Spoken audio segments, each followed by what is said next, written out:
Craig Melvin, and this is Dateline, Secrets Uncovered. It was wrong, and I will never forgive myself. I am her closest friend. I mean, the worst kind of betrayal. It felt awful. How could I have done that to her?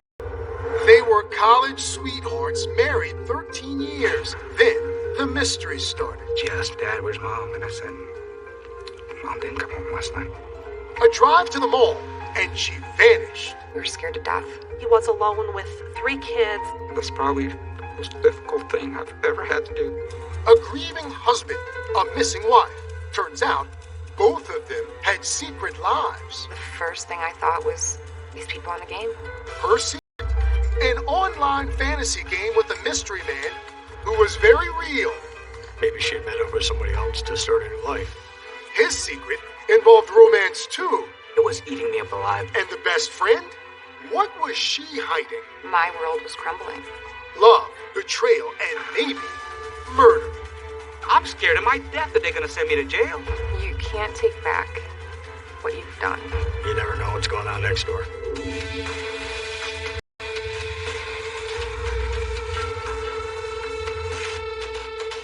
Hello, and welcome to Dateline, Secrets Uncovered. Jen and Remy Ramsaran, in love since college, were busy rearing their 3 children. Then, one day, Jen disappeared. Turns out, there were secrets in this marriage. Jen was escaping into a fantasy video game, and Remy, he was playing games of a different sort. Now, authorities have a very real mystery on their hands. Here's Andrea Canning with Secret Lives. It was 2 weeks before Christmas in 2012 when a sudden disappearance sent a chill through this sleepy town. She was going to buy her daughter a dress for her Christmas concert. A young mother on a 60-mile journey through winding backcountry roads. When do you start to get a little worried? Right around that time once it started getting dark. Well, he actually called me and asked if I had heard from her, and I said no. I just had a bad feeling. I just didn't know. She hasn't been back, and I'm really freaked out. Jennifer Ramsaran, wife and mother of 3, had vanished. A nightmare. A nightmare. And before the nightmare was over, secrets would come tumbling out. The kind that make you wonder. It could have been a made-for-TV movie script. Marriage, affairs, sex, nudity, sexting, social media, misleading the police. It's got everything.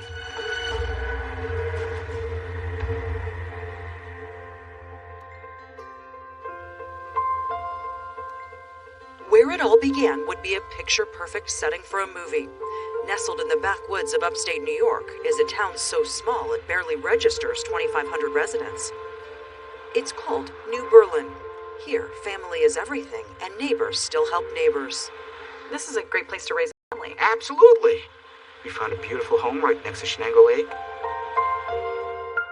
Remy and Jen Ramsaran had been married 13 years. They were college sweethearts. It's not every day you come across someone that has and wants the same exact thing that you do. 10 years down the road, 5 years down the road. What was it that you fell for the most about her? Her personality, it was special. Eileen Sales and her husband and daughters were close friends with the Ramsaran family. Eileen and Jen met through Girl Scouts when Eileen was a troop leader. She was so friendly, and you felt instantly comfortable with her. She was very welcoming. She had that personality. To Eileen and everyone who knew the couple, Jen was Remy's opposite. She was sweet and quiet. He was loud and boisterous.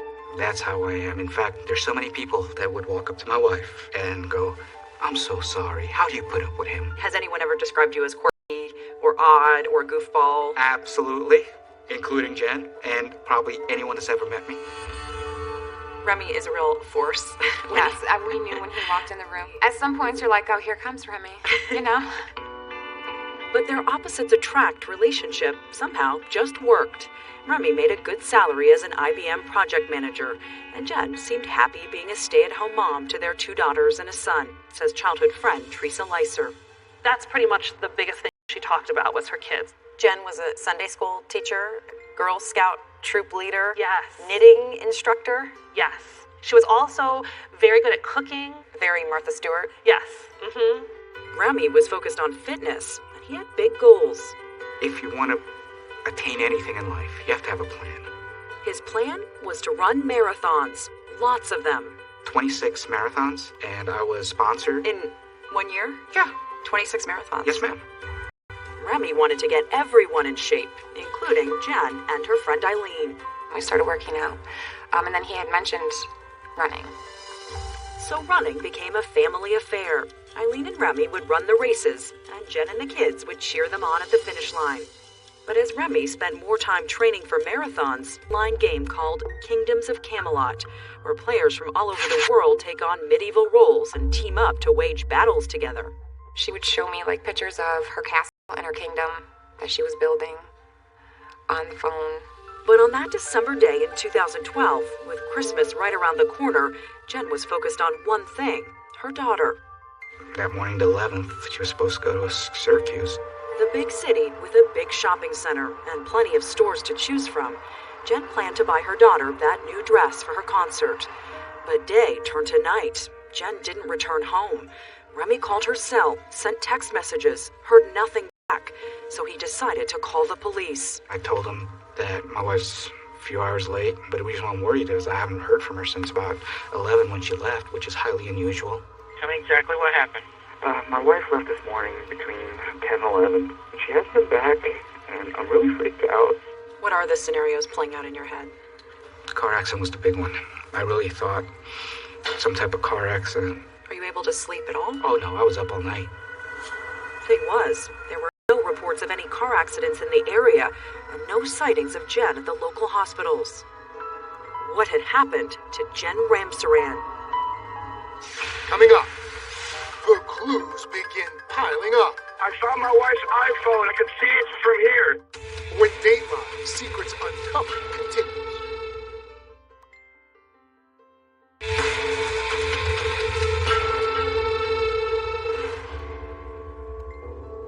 It had been a long night of waiting, wondering, and now it was morning. Jen Ramsaran had still not returned from that shopping trip to the mall. The kids were waking and asking, Dad, where's Mom? And I said, Mom didn't come home last night. I'm kind of worried. I called the police. Remy made breakfast and told his children, ages 13, 8, and 6, not to worry. Mom will probably be home by the time you guys come home from school. She's probably still out shopping and stuff. Did you believe that? That's my hope. But did you believe it? I didn't know what to believe. He started calling everyone in their circle. Had anyone heard from Jen? At that point, I was on the phone with many of my friends, of our mutual friends, and going out of my mind. Remy's best friend, Jason Wicks, had an idea. After he told me about Jen missing, I was talking with some of the guys at work. A couple people asked me that they'd tried to find my iPhone app. So I called him. Remy, did you try this? After driving the kids to school, Remy headed straight to the New Berlin Police Department. While talking with the police chief, Remy tried the app. And lo and behold, it connected to her iPhone. You figured out where her iPhone was? Yeah, right there at the police, freaking out. The spot was several miles outside of New Berlin, and they called in Richard Cobb, then a detective with the Shenango County Sheriff's Office. It did show a location of Jennifer's phone on 23 at the intersection of Boone Hill Road and in town of Plymouth. Officers headed there, looked around, and found nothing. Frustrated, Remy decided to go look for himself. He got out of the car and opened the Find My iPhone app. I'm hitting the play sound. It's a high, shrieking, loud sound. And I walked the bank, and I didn't hear anything yet. And then I crossed the street, and I started hearing it, and I looked. And then I saw it. I immediately called 911. I found my wife's iPhone. I'm on Boone Hill Road in South Plymouth. I haven't touched it. I can see it from here. Can you send someone out here? Where exactly was it found? I was kind of right over in that area. It's a little more weedy now than it was then, but it was amongst some weeds, some shorter weeds, and some rocks. You must have felt like we have a key piece of evidence pretty quickly in this disappearance. You know, obviously it was key evidence. It was the first real physical clue that we had in the investigation. There was no sign of Jen or her van, so how did the phone end up here? So far, this was just a missing persons case. It didn't necessarily mean there had been foul play. maybe Jen herself ditched the phone. It certainly wasn't outside the realm of possibility that maybe she had decided to leave home for a time frame and meet up with somebody else. Remy says it crossed his mind. Maybe Jen had simply left him. Inside the house, he found something in the trash that seemed odd. Q-tips of putting makeup on. Jen had cut her hair some additional length and some of her older hair with a new color. He told the detective that in recent months, Jen seemed to be changing. She spent more time chatting online, immersed in that fantasy world, and she had become strangely focused on her looks. She started putting on makeup. This is not what my wife normally looks like. But it seemed too far-fetched. Remy thought Jen would never abandon her kids. She would never do that. Not to the kids. No way. Jen's best friend, Eileen, agreed. To her, a discarded phone was a very bad sign. He said, I found her phone. And I said, oh my God. I couldn't believe it. My heart sunk. And the more Detective Cobb thought about it, the more it seemed like someone other than Jen had ditched the cell phone. If she wanted to get away from her husband and her family for a day or two, and wanted no ties, she could have ditched the phone anywhere. Or just turned her phone off. Absolutely, yeah. Another day passed, and then another. No Jen. Then, on day 5, a major discovery. It happened when Jen's father was driving around town, looking for any sign of his daughter. Tom Jennifer Ramsey's father? Yes. I found the van. It was Jen's red van. It had been abandoned here in this apartment complex 8 miles from her home. That must have been just an awful, awful discovery for her father. I'm sure it was. The van was empty. But inside, there were spots of blood. Are all your worst fears being realized? Absolutely, yeah. Devastated. Absolutely devastated. Shocked. Did you start to fear at that point that Jennifer's never coming home? Whatever was going on here was probably not going to be a good outcome. There's 2 questions, really. Where is Jennifer, and who did something to her? And now Eileen, Jen's best friend, began thinking back to that game. The virtual kingdom had Jen so fascinated. Did you think something sinister had happened? Absolutely. The first thing I thought was these people on the game. Coming up, had Jen been meeting online? We swung into the mall, and she wanted to smell his cologne. Fantasy or reality? Jennifer Ramseyran had a secret. This man online knows where she lives. When Dateline Secrets Uncovered continues.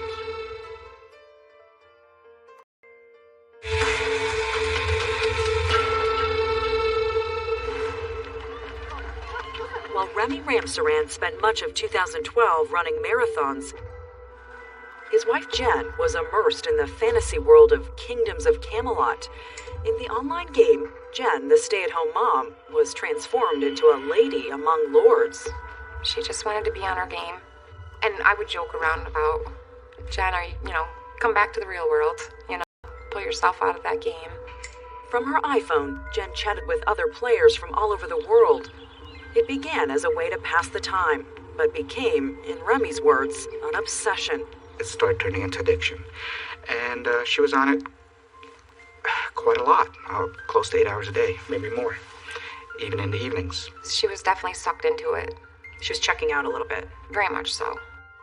Eileen and her girls spent lots of time at the Ramseyran house. She says she saw firsthand how her Martha Stewart-like friend was changing. She wasn't cooking. They were ordering out every night. I did their laundry one night because it was just so stacked up. The kids didn't have anything. And I said, you want me to do your laundry? She's like, sure. While on a recent shopping trip together, Eileen says all Jen could talk about were her gaming friends. And there was one player in particular, a British man named Rob, with whom she was clearly smitten. And she would joke around about, things they would talk about, because in England it's different than it is here, so different. And I think she liked that. Eileen says Jen confessed that this Rob from England wore. We swung into the mall, and she wanted to smell his cologne. And we did. We smelled his cologne. And it sounded to Eileen like Jen was ready to take the virtual romance with Rob into the real world. Rob knew where she lived and was thinking about relocating, coming up here. And he's in England. Yeah. I said, what if he does come up here? And she kind of giggled. But now, with Jen missing, she felt she had no choice but to tell the police and Remy. When I told him, he was furious. He's what? I said, this man online knows where she lives. Did you feel the need to get in touch with this Rob immediately? We worked to do that almost from the start. We sent him messages through the gaming app. This is the Shenango County Sheriff's Office. Jennifer's been reported missing. We're wondering if you had any contact with her. The detective wanted to interview his potential suspects, but he was an ocean away. So Interpol arranged a meeting between Rob and the British police. Rob admitted he was married and used the word intimate to describe his relationship with Jen. Well, Jennifer had sent some sort of lingerie, and he had sent her, I believe it was $150 that she never picked up. Did he express what the money was for? I believe it was for her to buy herself a gift. This is early December. It's close to Christmas time. And though it was clear Rob and Jen had talked about meeting in person, he insisted he had not been anywhere near New York when she disappeared. In fact, he said he'd been worried too, wondering why Jen hadn't been online for days. So as the detective worked to check out his story, Remy was at home, fuming, wondering if there was even more to Jen's secret life online. Do you think she was having an affair? I can almost guarantee it. In fact, that's what I believed happened on December 11th. She went to go meet someone. Despite the blood found in her abandoned van, Remy says he clung to hope that Jen was still alive. He asked for help from a missing persons organization. They blanketed the area with flyers. Remy says he couldn't take the not knowing anymore. You actually enlisted a psychic to help you. What harm could it do? The psychic believed Jen was still alive, so Remy says he wanted to keep the search going. He was alone with 3 kids, and I thought he was grasping at anything that he could get to feel like maybe his wife was out there still. The new year didn't bring any new leads. The winter snow was piling up, and underneath it all, another secret. This one so explosive it could not stay hidden for long. Some people are going to remember you as being the worst kind of friend to Jen. You can't take back what you've done. A stunning revelation is about to put Jen's best friend... It's a big bombshell, yes. And hidden in all that snow, the discovery everyone had been dreading. That's probably the most difficult thing I've ever had to do. When Dateline Secrets Uncovered continues.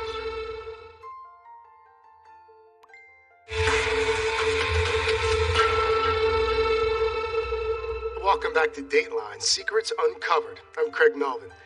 Jen Ramsaran had vanished, and police suspected foul play. Now, investigators were focused on Jen's virtual romance with a man overseas. Soon, they would discover someone else was also carrying on a secret relationship, and this one was much closer to home. Here again is Andrea Canning with Secret Lives. Jen Ramsaran had been playing a game online with people all over the world. Had one of them come to upstate New York looking for her? Detective Cobb was checking out the alibi of the Brit Jen had been flirting with online, the one she wanted to meet in person. Anybody was a suspect in the beginning of the investigation. Rob and anybody else that she may have had contact with. The detective asked U.S. Immigration to run a check on Rob's passport. The agency reported back. Rob had not entered the United States in 2012. So Rob from the fantasy game was quickly cleared and no longer a potential suspect. But still, Remy was convinced she'd met up with someone. I've told that to the police many times. Many times. And do you think it was a direct link to these online games? Absolutely. Remy made no secret of how hurt and angry he was with Jen. But instead of getting sympathy from his best friend Jason, he got some words of wisdom. You see, Jason knew about a secret, and it was a big one. Why were you so mad at the possibility that she was having an affair? I was like, Remy, you've been having an affair yourself. That's right. Mad as he was about Jen's online romance, he'd been cheating on her. And Remy's affair had been going on right under Jen's nose with the last person on Earth she would ever expect. Her best friend, Eileen.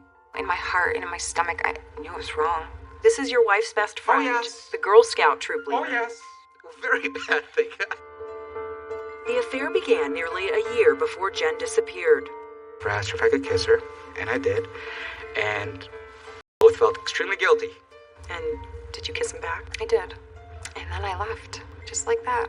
Some people would have been Shocked. Shocked and said, "What are you doing? Jen's my best friend. Why are you doing this?" Right. What was your gut telling you? My gut was telling me, no, you can't do this. It's wrong. It's so wrong. For that first kiss, did you feel any guilt consummating the relationship in the house that you share with your wife? I know I should say yes, but I didn't. Jen and I had already grown apart. Did you talk to Jen about getting a divorce? Yes. Oh, yes. A handful of different times. Eileen says all those marathon training sessions together drove them into each other's arms. And for Eileen, at least, it was more than just physical.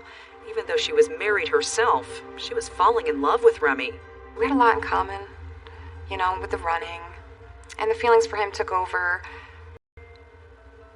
and just filled my head. You seem a little out of Remy's league. What was it about him that you were so attracted to? His personality was huge. Always lifted you up. Always. Made you feel important. But Eileen was racked with guilt. She was hiding the affair from her best friend and her husband. That's a lot of sneaking around. Yeah, I couldn't take it. It was too much. It got to be too much. Did he say to you, "I'm going to divorce Jen"? He said it, yeah. Did that make you happy? No. No, because I knew it would hurt her. During the affair, Eileen and her husband separated, but then in November, she broke it off with Remy and moved back home. Still, she and Remy got together one last time, the night before Jen went missing. We did have sex. That, as far as it goes, I did not want to further the relationship at that point. How did he handle that? He gets upset. He wants what he wants. An affair with the best friend? Just imagine how bad it would look when police found out. That's why, Remy says, the morning after he realized Jen was gone, he and Eileen went to the police to let them know about the relationship. Tell them right off the bat. I don't have anything in my life to feel embarrassed about except that. I needed to help Jen. I needed them to find her, and I would do anything to help them at that moment. That's kind of a bombshell. It's a big bombshell, yes. A bombshell the detective had to follow up on. They interviewed a very cooperative Remy several times.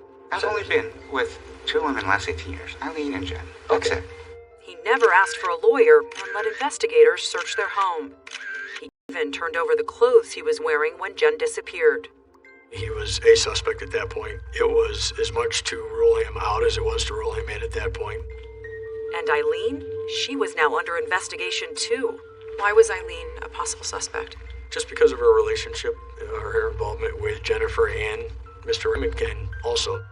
But until a body was found, investigators had no way of knowing how, when, or even if Jen had been murdered.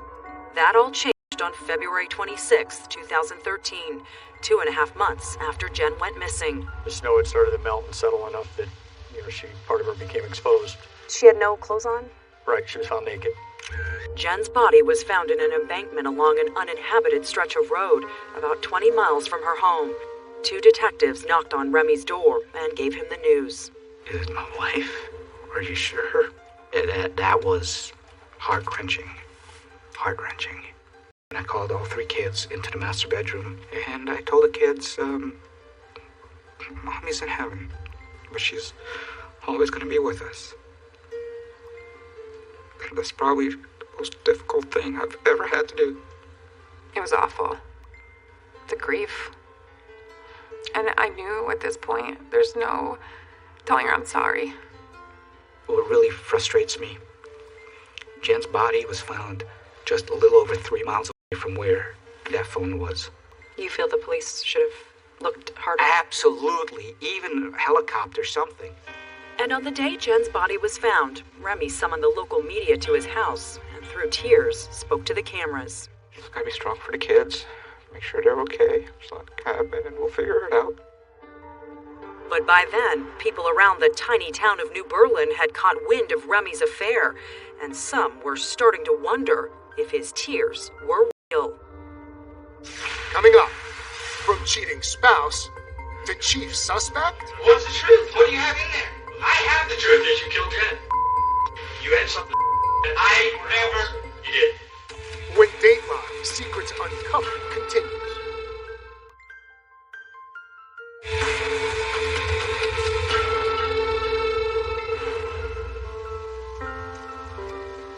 The search for Jen Ramsaran had come to a bitter end.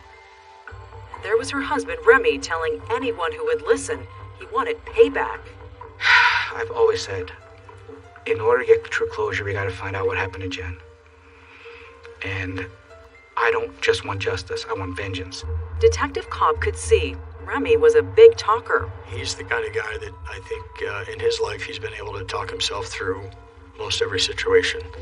Yes, he'd come down to the police station to confess his affair, but now the detective felt like Remy was trying to control the focus of the investigation. He was using social media and news media to kind of get his message out. What message was he trying to get out in the media? That Jennifer had changed, that she wasn't, the mother or wife or housekeeper or cook, that she and put this on Jennifer. Jen's childhood friend, Teresa, 700 miles away, noticed the same thing as she read Remy's frequent updates on Facebook. He started saying things about Jen like, she wasn't really a mother for the past 6 months. She had disconnected herself from the family. He seems like a total oversharer. Yes, overshared everything. And Teresa thought Remy was flirting with people who were trying to find his wife, like that psychic he enlisted. They had some weird exchanges on Facebook. He said something about her putting on a bikini and going outside in the snow, and that's what she should do. And I thought that was very strange. So the putting psychic on a bikini should put on a bikini. Yes. Remy's close friend Jason started to think it was creepy that Remy seemed obsessed with Jen's possible infidelity, even exaggerating it as time went on. He said that he had found naked pictures of her that she had sent to other people. And, there was times where he was trying to tell me that there was 3 or 4 people she was sending these to. But investigators found no proof she'd been sexting with strangers, so they were back to picking apart the story Remy told them on tape about the day she went missing. Because she comes right here, and she left. Remy was sure that Jen left to go shopping before 11 a.m., but when technicians analyzed her phone, they found that at the time he said Jen was gone, the iPhone was still connected to the home Wi-Fi, which to the detective meant Jen was likely still in the house. So this is a red flag for you that her phone is clearly at home when she's not supposed to be. Right. It's hard for him to explain. And looking back, it seemed strange that it was Remy, not the police, who was able to find that phone 20 feet below a bridge. I found my wife's iPhone. What's more, when they examined the phone, it was in perfect condition. There wasn't any damage, so to us that said that somebody had actually come down here and placed the phone. Yeah. So where exactly was Remy on December 11th? He said that after Jen left, he went out for a run, ended up at the YMCA. Either ran through the Rite Aid parking lot or ran through in between. And then to the Y? Yeah. Okay. And then around the church over there to the Y. Detective Cobb pulled surveillance videos from the convenience stores and banks along that route. Turns out, Remy wasn't on any of them. The only video he appeared on is this one, where he stretches before entering the Y. So his alibi of running this certain route appears to be false. So we have all these things that are now taking the focus off. This could be anybody and putting it really on Mr. Ramsaran. Were they talking as though Remy was a suspect? Yeah. And I just said, no, that, I'm not believing that. Remy could be controlling. Yeah. But just in your eyes, not controlling enough where he would take his own wife's life. No. She'd been working that morning, but she did meet Remy at the Y that afternoon. We still had the question, though, that Eileen picked Mr. Ramsaran up from the YMCA shortly after 1 o'clock that afternoon. Eileen drove Remy home, though both she and Remy told the detective that she did not go inside the house. Did you still think that maybe she was covering for Remy and that she knew all along what had happened? That was still a possibility that she had some kind of guilty knowledge. They thought I wasn't giving them everything, in which I was. If I had more, I would have given it. I would have given anything to help. But one by one, the folks around town began to turn against Remy and Eileen. Were you wearing a scarlet letter? Absolutely. I felt awful. So it pushed me towards him. Did you start to talk about being together permanently? And leaving. Just getting out of here. It was now May 2013. 3 months after Jen's body was found along that embankment at the side of the road. The autopsy report was back. Jen's body had been outside too long to determine a cause of death, but the medical examiner declared it a homicide. I get a phone call. Can you come on down? We have those medical results. We'll finally get to talk to him and tell you exactly what happened. Well, we wanted one more shot at interviewing Mr. Ramseren. What's the truth? What do you have in there? I have the truth. Did you kill Jen? You had something. I never. You did. Your alibi is. And clearly, I don't know why you think you're on camera running past these places. You're not.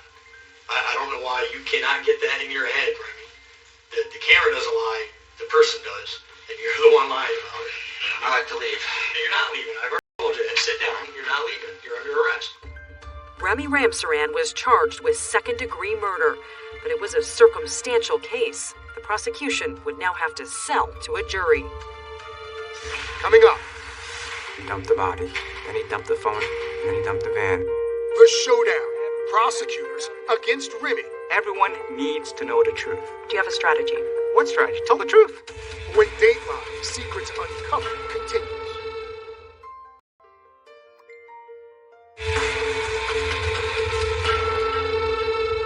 Welcome back. Remy Ramseren told police he did not kill his wife, Jen, but they believe the evidence said otherwise and arrested him. By now, the entire town knew Remy had cheated on Jen with her best friend, Eileen. But did that make him a killer? As prosecutors prepared to argue their circumstantial case, Remy's lover stood by him. Could anything shake her support? Here's Andrea Canning. With his wife's murder. But after looking at all the evidence, investigators completely cleared his mistress, Eileen. I would never hurt her. There was no evidence that she had any involvement in Jennifer's homicide. Remy had been in jail for more than a year when we spoke to him just before his trial. He was focused on what the prosecution didn't have. No murder weapon, no eyewitnesses, no evidence of violence in his marriage. Is there no doubt in your mind that you will walk out of here a free man? I'm scared of my death that they're going to send me to jail or prison. But here's the thing. I have truth on my side. I did nothing wrong. I did nothing. I would never harm my wife. Joseph McBride, then Shenango's district attorney, told the jury a different When story. December 11th rolled around, it was time for him to get rid of his wife.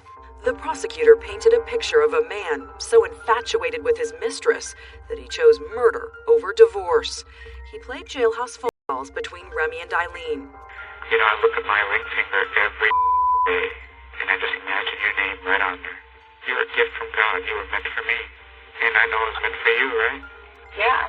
Remy's best friend and confidant was called by the prosecution to testify about conversations they'd had about divorce. I mentioned him that Jen would end up getting the kids, and he was very confident that he would be the one that had the kids. I kept telling him, I was like, I don't think that's exactly how it's going to play out. Jennifer was going to get custody. And why is that important? That gives him another reason, another motive to kill his wife. The prosecution presented all the little bits and pieces from the investigation. Jen's iPhone that was found by the defendant himself, the alibi that could not be verified by video, and the timeline that didn't exactly hold up. In our theory of the case, he had actually killed his wife at home, cleaned up for a few hours, and then he dumped the body. Then he dumped the phone, and then he dumped the van, and then he continued on that straight line to the YMCA. The prosecutor brought the one-time potential suspect, Rob from England, into the case. Via Skype, he told the jury he became alarmed that morning when, like a ghost, Jen disappeared in the middle of a Kingdoms of Camelot game. Why is that important? Because she never, ever left the game before. She never, ever left without an explanation. The prosecution believed Remy caught Jen playing the game in bed and snapped. They found a spot of blood on the mattress and on the sweatshirt Remy was wearing the day Jen was missing. And the DNA on that blood spot was also partially Remy's, and it was partially Jennifer's. And that was powerful. Actually, not powerful at all, countered Remy's defense attorney, Gilberto Garcia. The problem is that the evidence does not demonstrate that Mr. Ramseren killed his wife. Remy's attorney argued that all the prosecution had were theories, no real proof that Remy murdered Jen. He said even those surveillance tapes were worthless. I argued to the jury, you can't see this person walking because there's still another 75 feet. further that the camera doesn't see. The defense's entire case was just one witness, Remy himself. Everyone needs to know the truth. Do you have a strategy? What strategy? Tell the truth. There is no strategy. Remy testified for 2 full days. It is a circumstantial case. Totally circumstantial. Do you worry about motive and how the jury will feel about motive, the affair? People have affairs all the time and they wind up killing their wives. But it's very weak if that's what they're going to claim. Remy pointed out that he was always cooperative with the police. Here's the thing. If I had done anything to my wife, would I have gone out and tried and find her phone? Would I try and help and answer every question to the police? Oh, I should have lawyered up right off the bat. You have to remember, my life was absolutely fantastic. Absolutely fantastic. You were living, Not a care in the world. with a secret. Okay. That isn't always fantastic. Might be a secret, but in regards to Jen and I splitting apart and whatever happened, it was always there. I mean, it's not like a bad thing. You had a plan. Absolutely. Did you have a plan to kill your wife? Of course not. Is this all about Remy? Remy wanted to have the life he wanted. Whoa, that's where you're absolutely wrong. I had the perfect life. Had a wife, had a girlfriend, had kids, have everything anyone would want. The worst thing to have ever happened to me is Jen go missing. Absolutely worst thing.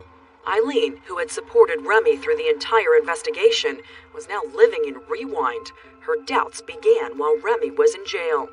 Just little things were starting to play in my head, and it scared me. Eileen began thinking back to December 11th, the day Jen disappeared, the day she gave Remy a ride home from the Y. She says it was out of character for Remy to miss a chance to get her into bed. Looking back, why didn't he invite me in? No one was home. Jen was shopping. Kids were at school. So she wondered, had he been cleaning up a murder scene? Eileen went to court the day Remy took the stand and listened. I knew he was lying. You know, I could tell. Some of the things he was saying, I needed to hear. I needed to hear how he was talking, how it was sounding coming out of his mouth. What do you think happened that day when you run it through your mind? He knew I was gone. He knew I was back home. And he was angry. And I think Jen had decided that I'm moving on too. And I think he just couldn't handle it. I just think he just snapped. Eileen started to worry. What would happen if Remy was acquitted? He was sending her messages. Tell me how much he loved me and how could I give up on him. After 3 weeks of trial, the jurors got the case. They filed back into court just 3 hours later. With respect to count 1 of the indictment, charging the crime of murder in the second degree, how do you find the defendant? Guilty or not guilty? Defendant guilty. He took her away from everyone. He took her away. She was just the nicest, caring person, I think, that I ever met. She was nice to everyone. Remy was sentenced to 25 years to life, and from behind bars he faced another charge, bribery, offering a corrections officer $100,000 to help him escape. He pleaded guilty to the bribery charge. Then, one more twist. 2 years after the murder trial, Remy won an appeal citing ineffective assistance from his attorney. His conviction was thrown out, but before he could be retried, a higher court reversed that decision. Remy remains in prison. And Eileen, a devoted mom, has decided to face her regrets, her mistakes, her deep sorrow head on. Do you wish you had never met him? Yeah, I do. I feel like, honestly, things would be okay if I hadn't walked into their lives. You did something that was wrong in pretty much everybody's book. Mm-hmm. Does it make you a bad person? It was wrong. Absolutely. I'm not a bad person. And I will never forgive myself. I'm so very sorry. So very sorry. And that's all for this edition of Dateline Secrets Uncovered. I'm Craig Melvin. Thank you for watching.